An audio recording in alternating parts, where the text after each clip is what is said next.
আসসালামু আলাইকুম। চ্যানেল 9 এর ইউরোপের খবরে সবাইকে স্বাগতম। আপনাদের সাথে আছি আমি জাকিয়া সুলতানা। প্রথমেই জানিয়ে দিচ্ছি আজকের খবরের প্রধান শিরোনাম।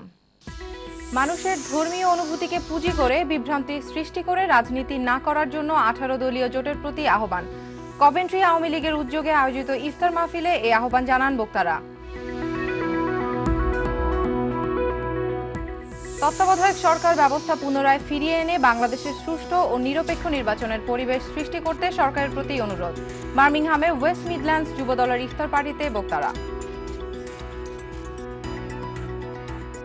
এতক্ষণ শিরোনাম শুনছিলেন, এবারে চলে যাচ্ছি পুরো খবরে। কভেন্ট্রি আওয়ামী লীগের উদ্যোগে স্থানীয় শাহজালাল মসজিদ হলে আলোচনা সভা ও ইফতার মাহফিল অনুষ্ঠিত হয়েছে।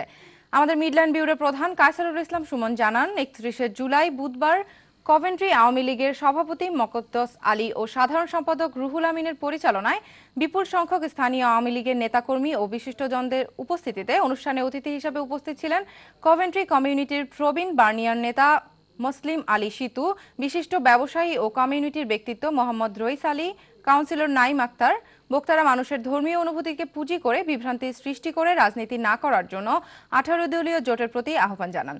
এ সময় অন্যদের মধ্যে বক্তব্য রাখেন অনরুদ্দিন জাহিদ, আব্দুল জব্বার, আব্দুল মুকিত চৌধুরী, বাদশা মিয়া, হোসেন আহমেদ সহ অন্যান্যরা।